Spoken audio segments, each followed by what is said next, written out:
स्वागत है आपका हिस्ट्री विद के में। आज हम लोग संयुक्त राष्ट्र के अंग, उसकी सफलताएं और उसके अन्य संगठनों के बारे में जानेंगे। तो संयुक्त राष्ट्र संघ राष्ट्र के 6 अंग है।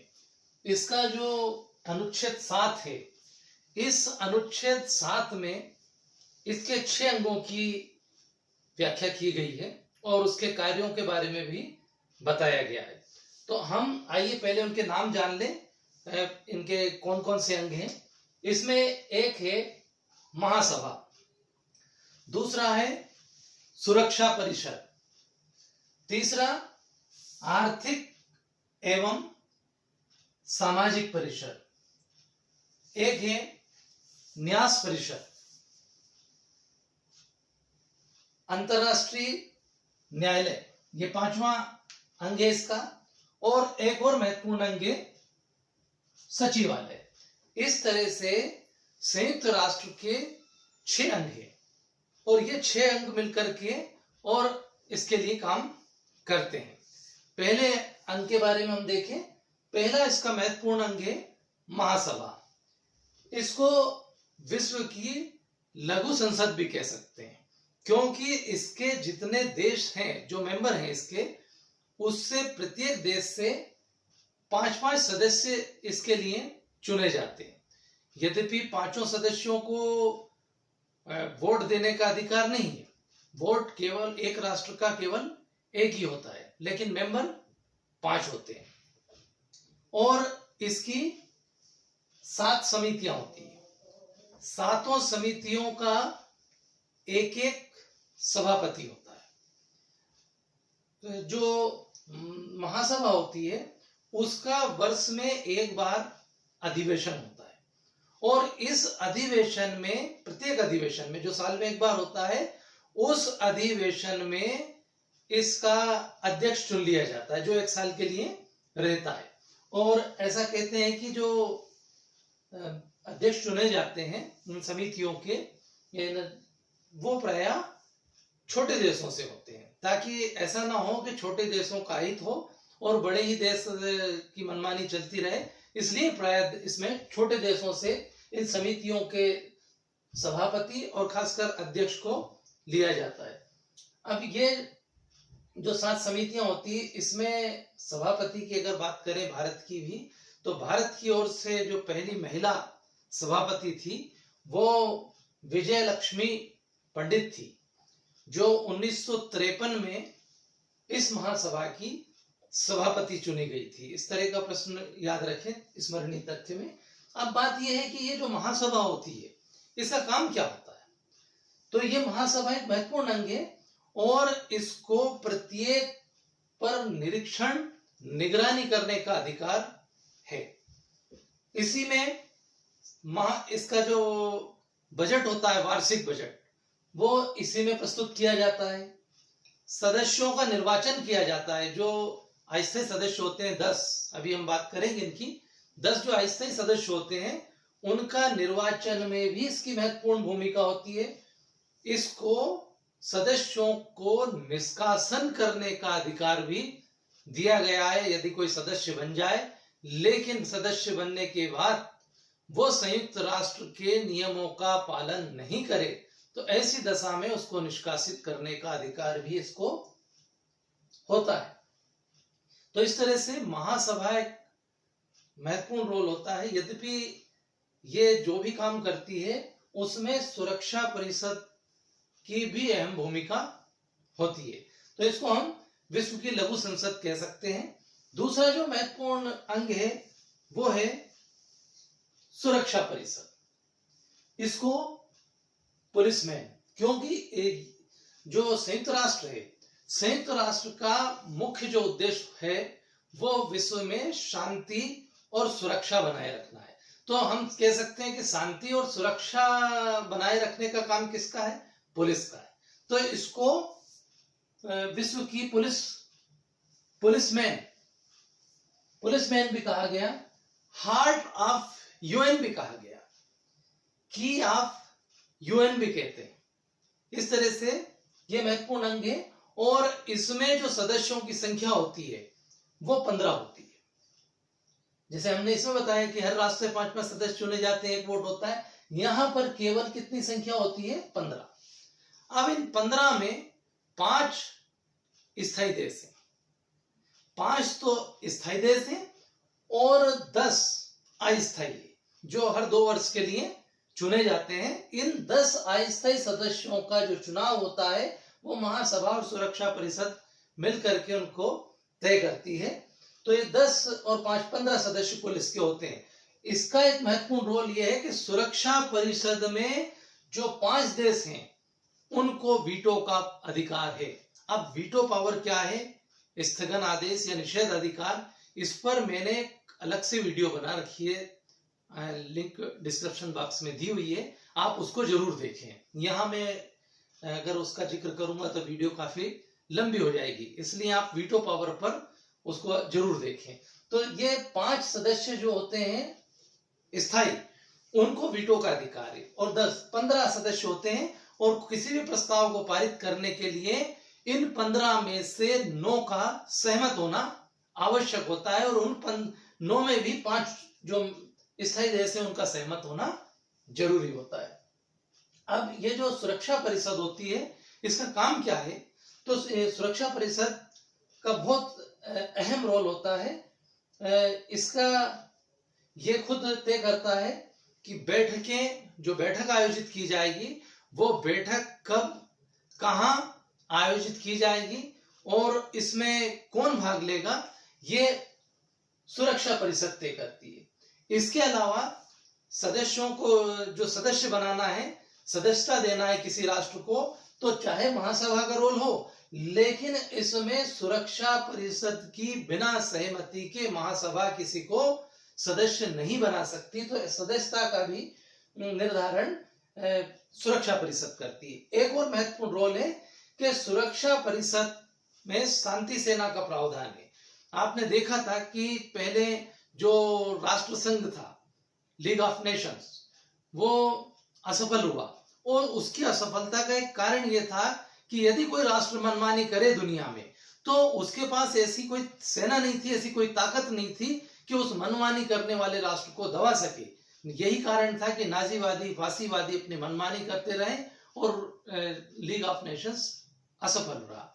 लेकिन उस कमी को यहाँ पूरा किया गया और संयुक्त राष्ट्र में सुरक्षा परिषद के पास अपनी शांति सेना है। ऐसा कोई सेना नहीं है, लेकिन उसमें के चार्टर में प्रावधान है कि यदि आवश्यकता पड़े संयुक्त राष्ट्र को, सुरक्षा परिषद को, विश्व में कहीं ऐसी स्थिति निर्मित हो कि कोई राष्ट्र शांति में विश्वास नहीं करता हो, युद्धों में विश्वास करता हो, विश्व में युद्ध को भड़काता हो, तो ऐसी स्थिति में सुरक्षा परिषद अपनी शांति सेना का इस्तेमाल कर सकती है। शांति सेना में क्या है कि जो 5 स्थायी राष्ट्र हैं, उन 5 स्थायी राष्ट्रों के जो राष्ट्राध्यक्ष हैं, सेना अध्यक्ष हैं, तो जो सेना अध्यक्ष हैं वो इसके मेंबर होते हैं और अमेरिका की सेना का जो प्रधान होता है वो इसका अध्यक्ष होता है और बाकी जो इसके सदस्य राष्ट्र हैं उनसे संयुक्त राष्ट्र सेना की मांग आवश्यकता अनुसार कर सकता है।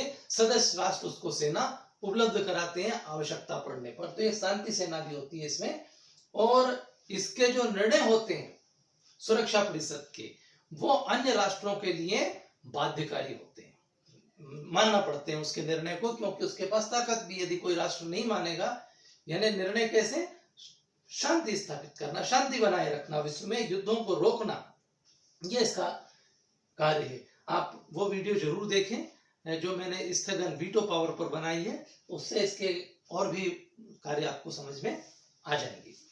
तीसरा जो संगठन है वो है आर्थिक एवं सामाजिक परिषद। जैसा कि आपको नाम से ही लग रहा है कि इसका आर्थिक और सामाजिक परिषद, मतलब इसका कहीं ना कहीं उद्देश्य विश्व में आर्थिक कल्याण करना, सामाजिक कल्याण करना भी क्यों जरूरी, क्योंकि अविश्वास, गरीबी, भूखमरी और सामाजिक मामलों में जो भिन्नता है वो कभी कभी विश्व में अशांति पैदा कर सकते हैं। तो इसमें 54 सदस्य हैं, अनुच्छेद 55 में इसके प्रावधान किए गए हैं आर्थिक एवं सामाजिक परिषद के। और इसमें जो सदस्य हैं उनमें 54 सदस्य होते हैं और न्यूयॉर्क और जेनेवा में 2 जगहों पर वर्ष में इसकी 2 बैठकें आयोजित की जाती है। पहली न्यूयॉर्क में होती है और दूसरी जेनेवा में होती है। इसकी का कार्य बहुत अधिक है और इसका कार्य अधिक होने के कारण इसकी अनेक समितियां हैं। अगर हम देखें कि मानव अधिकार, तो आर्थिक कल्याण, तो लोगों के स्वास्थ्य को अच्छा रखना, गरीबी मिटाना, तो ऐसे बहुत सारे कार्य हैं। और कार्य की अधिकता के कारण इसकी अनेक समितियां होती है। इसका कार्य है आर्थिक और सामाजिक सुरक्षा। एक और है इसमें न्यास परिषद। यद्यपि अगर कोई कहे कि अब सुरक्षा इसके संयुक्त राष्ट्र के कितने अंग काम कर रहे हैं, तो हम कहेंगे कि केवल इस समय 5 ही काम कर रहे हैं 6 ही। ये नहीं कह सकते कि हम 6 अंग नहीं है, परंतु ये जो अंग है कौन सा, न्यास परिषद, अब इसका कार्य 1994 के बाद लगभग खत्म सा हो गया है। तो इसका कोई बहुत रोल नहीं रह गया है। अब क्यों नहीं रह गया, क्योंकि ये जो न्यास परिषद बनाई गई थी वो मैंडेट व्यवस्था के अंतर्गत जब गठन हुआ था, तो ये देखा गया कि कुछ राष्ट्र हैं जिनके जो किसी के उपनिवेश हैं, तो उनका कहीं अहित ना हो, छोटे कमजोर राष्ट्रों का हित ना हो, तो मजबूत जो राष्ट्र थे, शक्तिशाली राष्ट्र थे, उनको न्यास परिषद बनाया गया और उनको एक जिम्मेदारी सौंपी गई थी कि वो ये जो मैंडेट व्यवस्था के अंतर्गत जो राज्य हैं उनकी सुरक्षा का ध्यान रखेंगे, उनकी पूरी सुरक्षा करेंगे और ऐसा ना हो कि उनका अहित हो। तो ये न्यास, अब चूंकि इस समय विश्व में कोई ऐसे उपनिवेश बचे नहीं है, 1994 के बाद कोई उपनिवेश नहीं है, तो स्वाभाविक है कि अब इस तरह की जरूरत नहीं है। तो ये न्यास परिषद अब वर्तमान में काम नहीं कर रहा है। 5 ही अंग इसके काम कर रहे हैं 6 ही, याद रखें 6 ही अंग है। एक और महत्वपूर्ण अंग है इसका अंतरराष्ट्रीय न्यायालय। इसमें याद रखने की बात यह है कि इस संयुक्त राष्ट्र के सारे मुख्यालय न्यूयॉर्क में, लेकिन केवल अंतरराष्ट्रीय न्यायालय ऐसा है जिसका मुख्यालय हेग में है। परीक्षाओं में जितनी जो हमारी कॉम्पिटिटिव एग्जाम होती है, प्रतियोगी परीक्षाएं होती है, उसमें मुख्यालय पूछते हैं और प्रायः जो परीक्षार्थी है वो कंफ्यूज हो जाते हैं। उन्हें हेग वो या तो न्यूयॉर्क लिख देते हैं या फिर बाकी का भी हेग बता देते हैं। तो हेग केवल एक ही संगठन है जिसका मुख्यालय हेग में है, बाकी सारे चाहे ये हो ये इन सबके न्यूयॉर्क में ही है। तो ये बात याद रखने की है। 3 अप्रैल 1946 को हेग में इसकी स्थापना हुई थी। यह अंतरराष्ट्रीय न्यायालय, नाम से ही लग रहा है न्यायालय कैसा है, अंतरराष्ट्रीय। तो अंतरराष्ट्रीय न्यायालय का मतलब हुआ कि जब राष्ट्रों के बीच कोई विवाद होगा विश्व में, तो एकदम से सेना नहीं भेज दी जाएगी, उन विवादों को सुलझाया जाएगा। और उन विवादों को कौन सुलझाएगा, इसके लिए एक अंतरराष्ट्रीय न्यायालय बनाया गया। और इस अंतरराष्ट्रीय न्यायालय में कोई व्यक्ति अपना मुकदमा लेकर के नहीं जा सकता। इसमें मुकदमा कौन ले जाता है, कोई भी राष्ट्र मुकदमा ले जाता है। इसमें 15 मजिस्ट्रेट होते हैं, जज होते हैं, और इनका चुनाव 9 वर्ष के लिए किया जाता है।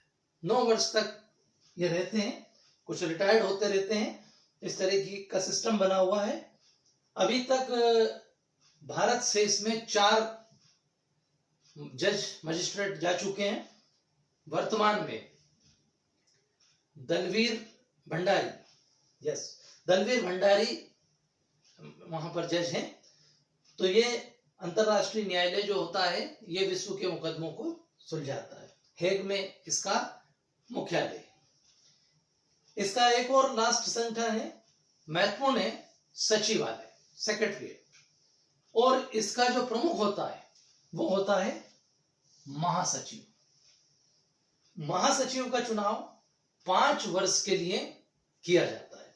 कौन करता है, सुरक्षा परिषद की सलाह पर महासभा के द्वारा, सुरक्षा परिषद की सलाह पर महासभा के द्वारा महासचिव का निर्वाचन किया जाता है। 5 वर्ष के लिए किया जाता है। प्रारंभ में प्रावधान था कि 3 वर्ष के लिए किया जाए, लेकिन फिर लगा कि 3 वर्ष बहुत कम होता है, वो समझ ही नहीं पाएगा, काम नहीं कर पाएगा, तो 5 वर्ष इसका समय निर्धारित किया गया। सबसे पहले जो महासचिव थे वो ट्रिगवावे ले, याद रखने योग्य तथ्य ये, ट्रिगवावे ले ये नॉर्वे के थे और 1946 से लेकर के 53 तक रहे। अब आप कहेंगे कि तो ज्यादा टाइम हो गया, बिल्कुल सही है, 5 वर्ष के बाद इनका कार्यकाल को बढ़ाया गया था, इस कारण से ऐसा हुआ। और वर्तमान में अगर देखें, वर्तमान और प्रथम इनको तो याद रखना चाहिए, तो ये वर्तमान में इसके जो महासचिव है वो एंटोनियो गुटरेल ये है, 1 जनवरी 1917 से हैं, ये पुर्तगाल से हैं। और जो पहले थे वो नॉर्वे के थे, प्रथम जो थे वो नॉर्वे के थे, 1946 से लेकर के 53 तक रहे। और वर्तमान में जो है वो पुर्तगाल के हैं और ये 1 जनवरी 17 से इस पद पर हैं, 5 वर्ष का कार्यकाल है इनका। अब ये जो इसका मुख्यालय अगर देखें तो न्यूयॉर्क में ही है, लेकिन इसकी 3 शाखाएं भी है। जैसे कोई शाखाएं भी होती है, एक मुख्य होता है, शाखाएं होती है, तो इसकी 3 शाखाएं हैं, एक वियना में है, दूसरी नैरोबी में है और तीसरी जिनेवा में है। तो इस तरह से ये इसके महत्वपूर्ण संगठन है। अब ये महासचिव 5 वर्ष तक कार्य करता है और ये एक प्रकार से सचिवालय है, सेक्रेटरीट है, तो स्वाभाविक है कि जितना भी जो कार्य है, ऑफिशियल वर्क है, वो सारा का सारा ऑफिशियल वर्क ये सचिवालय ही करता है। इसके काम को करने के लिए कई प्रकार के अधिकारी कर्मचारी इसमें होते हैं। प्राय वार्षिक रिपोर्ट भी वो तैयार करता है, प्रस्तुत करता है, महासभा में रिपोर्ट प्रस्तुत की जाती है। अब इसके अलावा इसके और भी अन्य संगठन भी है जो इसको मदद करते हैं। जैसे आपने सुना होगा WHO, world health organisation, WHO, world bank के बारे में सुना होगा, अंतरराष्ट्रीय श्रम संगठन के बारे में सुना होगा, यूनेस्को के बारे में सुना होगा, संस्कृति, शिक्षा आदि। अब इन संगठनों के बारे में तो हम पृथक से अलग अलग वीडियो बनाएंगे, वो भी इसके मदद करने वाले संगठन हैं। अब प्रश्न यह उठता है कि क्या इसको कोई सफलताएं भी प्राप्त हुई है, कुछ ऐसे कार्य हुए हैं क्या जिनको ऐसा लगे हमें कि संयुक्त राष्ट्र को कुछ सफलताएं मिली। तो संयुक्त राष्ट्र को बहुत सारे विवादों को संयुक्त राष्ट्र ने सुलझाया है। जैसे यदि हम देखें तो यूं तो कह सकते हैं कि विश्व में निशस्त्रीकरण के लिए इसने काम किया, विश्व में शांति स्थापित करने के लिए कार्य किया। आज यदि देखें तो छोटे मोटे विवादों को यदि छोड़ दें, कुछ राष्ट्रों की लड़ाई को छोड़ दें, तो विश्व में तीसरे विश्व युद्ध नहीं हुआ है, क्योंकि तीसरा विश्व युद्ध जब भी होगा तो फिर चौथे की आवश्यकता नहीं होगी। तो विश्व में शांति कायम करने में इसका एक अहम रोल रहा। इसने दुनिया के बहुत से विवादों को सुलझाया है, जैसे फिलिस्तीन समस्या को इसने सुलझाया, स्वेज नहर का मामला था, इंग्लैंड का तेल विवाद था, कोरिया की समस्या थी, इसके अलावा इंडोनेशिया, यूनान, सीरिया आदि देशों की कई समस्याएं थी, उनको इसने बड़ी ही अच्छे तरीके से निपटाया है। हो सकता था कि ऐसी छोटी समस्या अगर ये ना होता तो ऐसी छोटी छोटी समस्याएं ही विश्व में विश्व युद्ध को जन्म दे देती। और भी अगर हम देखें तो आज ये जो संयुक्त राष्ट्र है वो विश्व में मानव अधिकार के लिए कार्य कर रहा है, बच्चों के लिए कार्य कर रहा है, लोगों के स्वास्थ्य के लिए कार्य कर रहा है, गरीबी मिटाने के लिए कार्य कर रहा है, महिलाओं के लिए कार्य कर रहा है। तो विश्व में ऐसा कोई दुनिया में एक देश से दूसरे देशों में अच्छी संस्कृति फैले, अच्छे साहित्य का आदान प्रदान हो, एक दूसरे को व्यापार में सहयोग करे, इस तरह के लिए भी कार्य कर रहा है। यही कारण है कि आज आप देखेंगे एक देश दूसरे देश को सहयोग भी कर रहा है और दुनिया में कुछ हद तक शांति का माहौल है। वरना हथियार तो अब सभी देशों के पास है, युद्ध तो थोड़े से में छिड़ जाएगा और दुनिया में हाहाकार मच जाएगा। हो सकता है कि चौथे विश्व युद्ध की जरूरत नहीं पड़े, क्योंकि कुछ बचेगा ही नहीं, तो विश्व युद्ध कैसे होगा। तो इसका अहम रोल है। आशा है मेरे इस वीडियो से आपको पूरा संयुक्त राष्ट्र समझ में आ गया होगा। मैं डिस्क्रिप्शन बॉक्स में स्मरणीय बिंदु दे रहा हूं, आप उनको जरूर याद रखें। और मेरा निवेदन है कि प्लीज वीडियो को लाइक जरूर करें, शेयर करें, ताकि और भी लोग इसका लाभ ले सकें। Thank you very much.